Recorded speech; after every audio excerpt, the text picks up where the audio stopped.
नेत्रस्य चक्षुषा समीक्षामहे।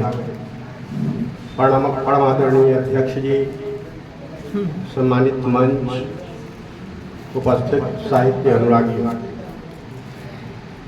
सीतामढ़ी जिला हिंदी साहित्य सम्मेलन के तत्वावधान में आयोजित इस लोकार्पण उत्सव में सीतामढ़ी संस्कृति मंच की ओर से, प्रगतिशील लेखक संघ की ओर से आपका बार बार स्वागत है, हजार बार अभिनंदन है, तहे दिल से इस्तकबाल है। हम लोग आज यहाँ अभी राम बाबू नीरव लिखित उपन्यास, इनके 5वां उपन्यास शंखनाद का लोकार्पण किया है। इससे पहले कि इस पर कुछ चर्चा हो, आइए कुछ बात विचार कर ले लेखक के बारे में और उनकी रचना सत्य प्रकाशित शंखनाद के बारे में। मैं समझता हूँ कि आप जितने लोग यहाँ उपस्थित हैं वे सारे के सारे इतना परिचित है कि राम बाबू नीरव यह नाम अपने आप में एक परिचय है। राम बाबू नीरव एक संज्ञा भी है और एक विशेषण भी है। सीतामढ़ी मुजफ्फरपुर आते ऊपरी क्षेत्र से है, एक बस्ती से आते हैं। बावजूद इन्होंने जो हिंदी साहित्य की सेवा की है, इन्होंने जो समृद्धि दी है, इसके लिए हिंदी साहित्य, हमारा समाज इनके प्रति आभारी रहेगा। इनका प्रारंभिक जीवन साहित्य में आने से पहले ये नाटक वगैरह खेला करता था। बचपन में जब इनका प्रवेश होता है साहित्य में तो नाटक के माध्यम से होता है। पहले यह नाटक खेला करते थे, मैं तुलना नहीं करता हूँ, लेकिन मुझे शेक्सपियर याद आ जाते हैं। वो अभी किसी जमाने में पहले नाटक खेलते थे, बाद में नाटक लिखना शुरू किए। नाटक में उन्होंने कविता दी और फिर बाद में कवि भी। इनका विकास भी कुछ इस तरह हुआ, नाटक से इनका प्रारंभ हुआ। पहले इन्होंने खेला, फिर नाटक लिखना शुरू किया और ये स्वयं लिखते थे और स्वयं लिखते लिखते अपने साहित्य को परिष्कृत करते। नाटक लिखते लिखते जब इनका परिष्कार हुआ तो एक नाटक आया, राजगिरी की नगर विभूषण, और वह नाटक सरकार के द्वारा पुरस्कृत हुआ। मोहन राकेश पुरस्कार मिला और दिल्ली में उसका बजाते मंचन हुआ। 2003 का वह जमाना था। वहाँ से जब लौट के आए थे तो ऊपरी में एक बड़ा कार्यक्रम हुआ था इनके स्वागत में। संयोग से मैं भी उसका शहीद हूँ। इसी तरह नाटक के बाद इनका कहानी में इनका लेखन प्रारंभ हुआ। कहानी में भी वैसी ही बात थी, स्वयं लिखते थे और धीरे धीरे उसमें परिष्कार करते जाते थे। और इसी तरह एक एकदम परिष्कृत कहानी आई, औरत न होने का दर्द, और वह कहानी भी जहाँ तहाँ से पुरस्कृत हुई थी। फिर कहानी के बाद इनका ध्यान आया उपन्यास में, और उपन्यास पश्यंती से इनकी यात्रा शुरू हुई। आज शंखनाद के साथ हम लोग यहाँ उपस्थित हैं, इसमें भी परिष्कार हुआ। मैं पश्यंती को भी देख रहा हूँ और शंखनाद को भी देख रहा हूँ, तो तब से आज में काफ़ी परिवर्तन हुआ है। 2-4 बात, क्योंकि यहाँ सम्मान में आप लोगों ने काफ़ी समय खर्च किया है और आज ही के दिन आपको कभी गोष्ठी नहीं करनी है, इसलिए मैं ज़्यादा गहराई में ना जाकर ऊपर ही आपको परिचय कराना चाहता हूँ कि शंखनाद इसमें भी काफ़ी परिष्कार है। वैसे और भी इसकी आवश्यकता है। शंखनाद में जो कथानक है उसमें बहुत कुछ चमत्कार नहीं है, एकदम पारंपरिक कथानक है। और जब आप इसको पढ़ेंगे तो कई बात आपके जीवन में पढ़ते पढ़ते वो आती रहेगी। जैसे आप प्रारंभ करते हैं तो आपको मोहरा फिल्म याद आ जाए। जब आप आगे बढ़ते हैं तो गुलशन नंदा का उपन्यास, उस पर बना हुआ फिल्म वह याद आ जाए। एक हीरो, 2 हीरोइन, या इसी तरह इसमें एक पात्र है स्वामी निर्भयानंद, उनको एक खलनायक गोली मार देता है, मर जाते हैं तो मरने से पहले उनके मुंह से निकलता है हे राम। ताको गांधी जी याद आ जाए, उनके सब के साथ आंदोलन होता है तो आज का जो धर्म है वो याद आ जाए। इस तरह का कारभार चलता रहता है। तो कथानक लगभग कल्पना है और निश्चित रूप से मैं कह सकता हूँ कि एक विचारधारा से जुड़े हुए लोग हैं, प्रगतिशील विचारधारा से जुड़े हुए लोग हैं और यह उपन्यास पूरा का पूरा उस विचारधारा का समर्थन करता है। इसमें कहीं से कोई दो मत नहीं है, लेकिन उसमें कहीं कहीं चूक हुई है। मैं कहानी आपको सुनाने नहीं जा रहा। विजयकांत नाम का नायक है और दो नायिका अमृता और रूपाली और सारे कुछ कैरेक्टर्स हैं जिसको हम कह सकते हैं सहनायक नहीं कहें, चरित्र नायक कह सकते हैं, खलनायक कह सकते हैं। मैं कहानी में नहीं जाऊँगा, मोटा मोटी यही बात है कि जो कभी किसी जमाने में दिनकर ने एक पंक्ति लिखी थी कि विद्युत की इस चकाचौंध में देख दीप की लौ रोती है, अरे हृदय को थाम महल के लिए झोपड़ी बली होती। इस उपन्यास में भी मोटा मोटी वही बात, संघर्ष, आम आदमी अभिजाति के बीच संघर्ष है, विरोध है, झोपड़पट्टी और महल के। बड़ी सफाई से और अच्छी तरह से इन्होंने इस प्रगतिशील विचारधारा को वहाँ रखते हुए और फिर विजय दिलाते हैं झोपड़पट्टी। महल पर झोपड़पट्टी हावी होती है, यह इनका उद्देश्य भी था, इसमें सफल भी हुए, इसमें शक नहीं। लेकिन कुछ बातें चूंकि ज़्यादा तो लोग नहीं बोल पाएंगे, समय नहीं है, लेकिन जिन्होंने पढ़ के आया हुआ है इस उपन्यास और जो आने वाले दिन में मैं इसलिए भी कहता हूँ कि एक उत्कंठा हो, आप पढ़ें, जो आने वाले दिन में उस उपन्यास को पढ़ेंगे तो कुछ बातों पर ध्यान देंगे, इसमें कुछ नया प्रयोग हुआ है। अब जैसे उपन्यास में भूमिका लिखवाना, इस उपन्यास में भूमिका दी हुई है मैडम। इस उपन्यास में पूर्व लेखन है, लेखक का पूर्व वचन है, पूर्व कथन है, यह भी है। और जब प्रारंभ होता है उपन्यास तो आप उपन्यास न पढ़ के एक नाटक देखते जाते हैं, एक दृश्य पहले ही उपस्थित करते हैं और वहाँ से उपन्यास प्रारंभ होता है। हो सकता है लेखक की मानसिकता हो या उनका आग्रह हो कि इसमें विजयकांत को नायक माना जाए और रूपाली को नायिका माना जाए। इसमें एक चरित्र है अमृता कौर, प्रारंभ से अंत उसको सह नायिका माना जाए। क्या हो सकता मैं नहीं जानता, ये अपने कथन में कहेंगे, लेकिन जहाँ तक मेरा मानना है इसमें यह नायिका प्रधान उपन्यास है। इसमें केवल और केवल एक पात्र है, वह है अमृता कौर, वही नायिका है, वही नायिका।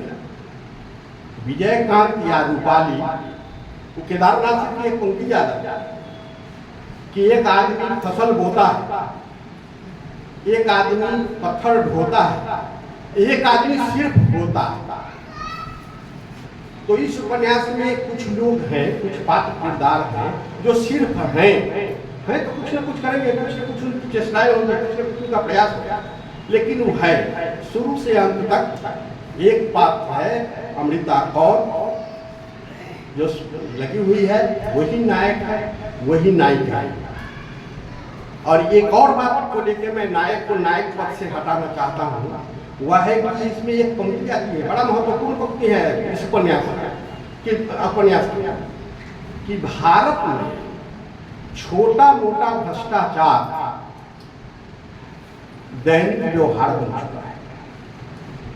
यह एक पुलिस महकमे का बड़ा पदाधिकारी हीरो विजयकांत को कहता है और विजयकांत इस पर कोई प्रतिक्रिया नहीं देता है। सीधा सीधा इस बात को, जहां वह निकला हुआ है एक तरफ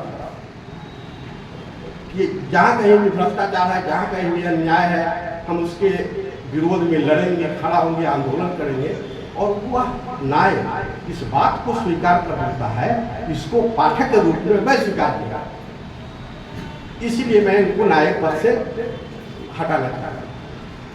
इन बातों के बाद जो अच्छी बात है वह यह है कि इस उपन्यास की पाठकीयता बनी रहे, यह लोकप्रिय उपन्यास होगा, क्योंकि जो लोग पढ़ना चाहते हैं, कितने लोग हैं जो आगे को पढ़ना चाहते हैं, कितने लोग हैं जो इलास्टन जोशी को पढ़ना चाहते हैं, जैनेन्द्र को या प्रेमचंद के गोदाम को नहीं पढ़ना चाहते हैं, किसके पास उतना समय नहीं है और न वैसी रुचि है। लेकिन इसमें कुछ इस तरह का दिया हुआ है कि इसके पाठक होंगे, ये मेरा अपना पूरा का पूरा विश्वास है। इन्हीं शब्दों के साथ मैं यह कहना चाहूँगा, यह एक नीरव का शंखनाद है, एक आम आदमी का शंखनाद है। हमारे समाज में जो बुराई है, जो विसंगति है, उसके विरोध में यह शंखनाद है। मैं इस उपन्यास के प्रति और इस उपन्यास के लेखक के प्रति बहुत बहुत शुभकामना व्यक्त करता हूँ और राम बाबू नीरव को बधाई देता हूँ। बहुत बहुत धन्यवाद। बहुत बहुत धन्यवाद सर। ये अभी आप सुन रहे थे शंखनाद की प्रस्तावना के विषय में। अब यह जो शीर्षक है शंखनाद,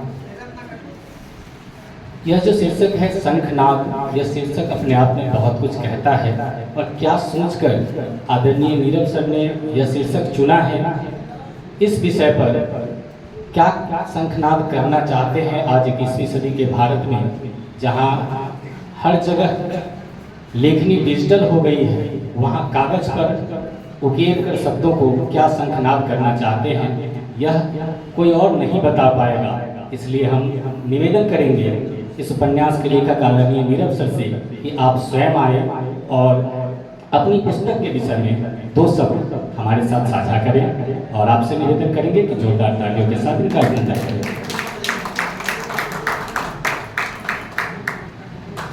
धन्यवाद राहुल जी।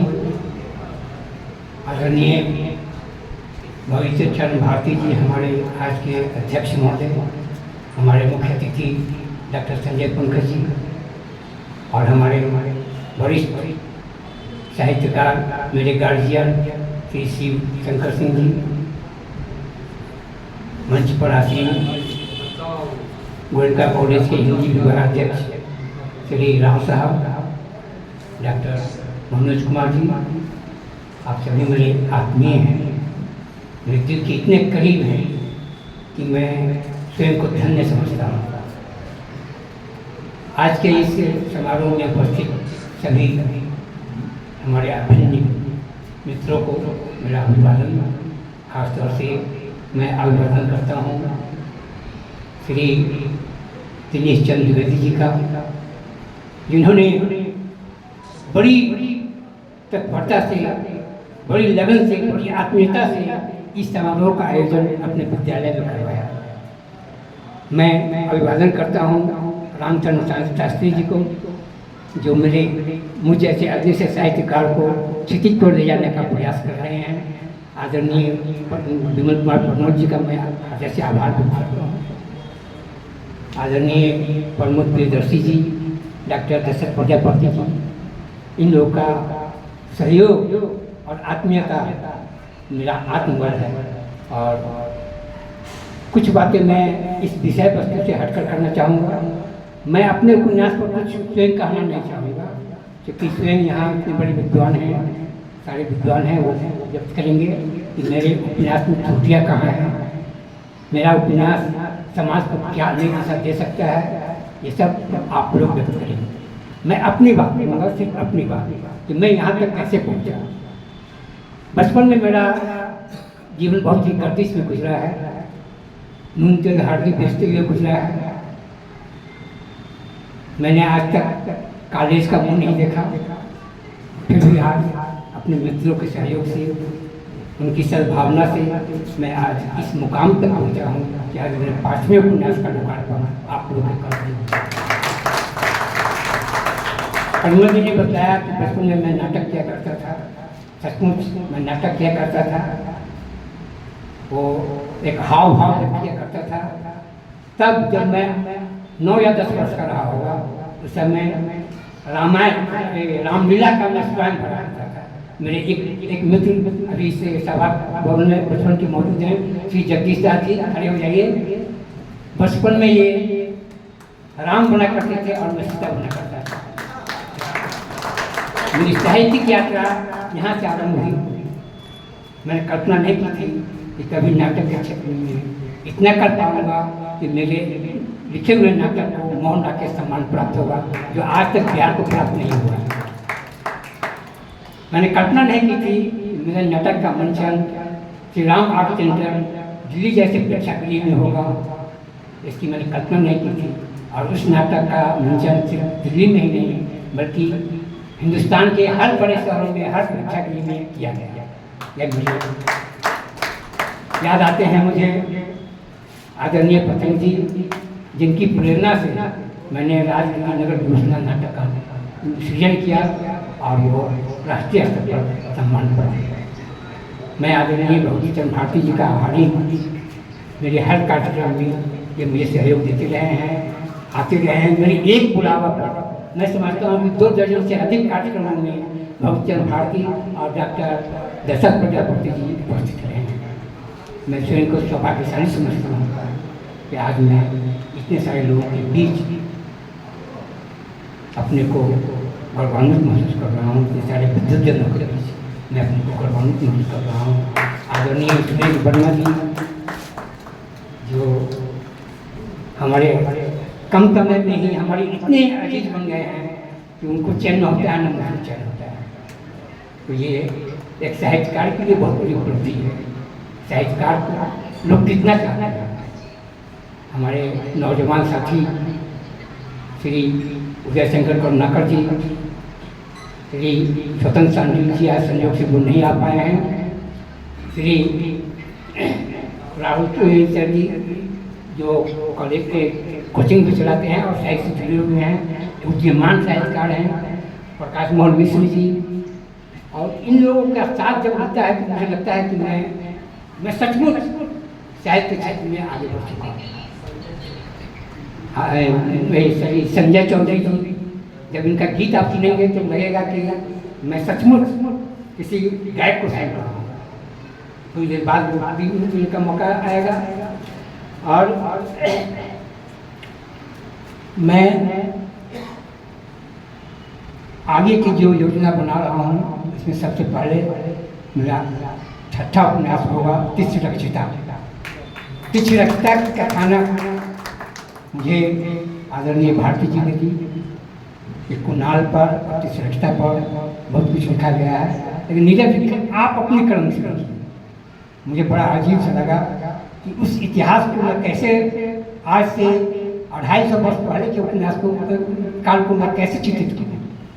लेकिन जब मेरे मन में भाव जगा तो सिर्फ 2 महीने के प्रवास में मैं अपने घर से छुट्टी लेकर 2 महीने का प्रवास अपनी 2 व्यक्ति नियम किया। पहली व्यक्ति समता और दूसरी व्यक्ति प्रियंका, और इन दोनों व्यक्तियों के साथ सेवा भाव से प्रेरित होकर मैंने उस उपन्यास को पसंद किया। मैं अपने दोनों व्यक्तियों को भी धन्यवाद देता हूँ। मैं अपनी धर्मपत्नी सुचित्रा नीलम को धन्यवाद देता हूँ जो हर समय हम उनके प्रत्येक पर मेरा लिए समय बहुत भी कम है, इसलिए मैं क्षमा करना चाहता हूँ।